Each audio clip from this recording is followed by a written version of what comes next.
Chapter 8. In the Garden. In June, the weather was hot. One evening, I walked into the garden.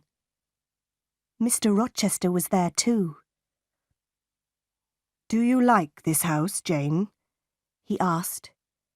"Yes, sir," I replied.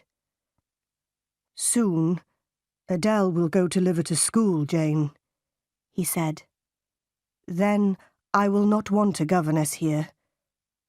Will you be sad then, Jane? Will you leave Thornfield Hall?" "Leave?" I said quickly. "Must I leave Thornfield?" "My dear." Mr. Rochester stopped. He was silent for a moment. Then he said, "I am going to be married soon." "Oh, sir," I said, "then I must go far away from Thornfield, far away from you, sir." I started to cry. "I will always remember you, Jane," Mr. Rochester said. "Will you forget me?" "No, sir," I replied. "I will never forget you. I don't want to leave Thornfield, sir. I don't want to leave you." "Don't leave, Jane," Mr. Rochester said. "Stay here." He smiled at me. "I must not stay here, sir," I said. "You are going to marry Miss Ingram. I am poor. I do not have a pretty face. But I have a heart. It is a loving heart, sir."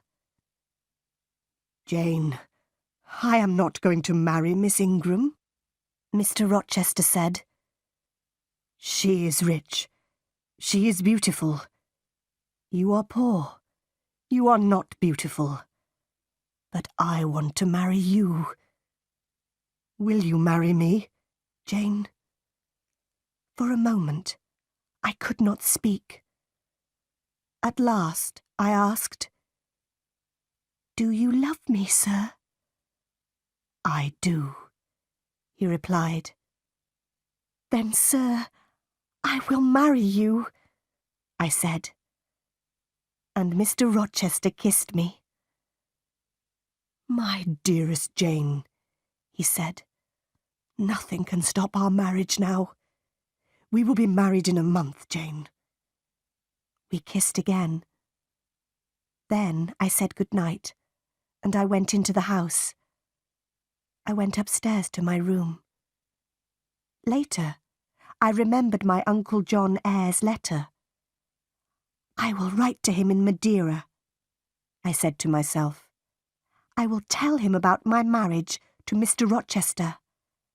I am very happy. My uncle will be happy too." 4 weeks passed. Mr. Rochester was going to buy me many beautiful things. He was going to give me many presents. But I did not want these things. "No, Edward," I said. "I am not beautiful. I don't want beautiful things. I want you, Edward." It was the month of July. 2 days before our wedding day, Mr. Rochester went away. "I will return tomorrow," he said. "I love you, Jane." That night, I went to my bedroom early. My wedding dress and my wedding veil were in my room. I looked at them. "In 2 days, I will be Jane Rochester," I said to myself. Then I went to bed. But I did not sleep well. The next day, Mr. Rochester returned. He looked at me carefully. "What is wrong, Jane?" he asked.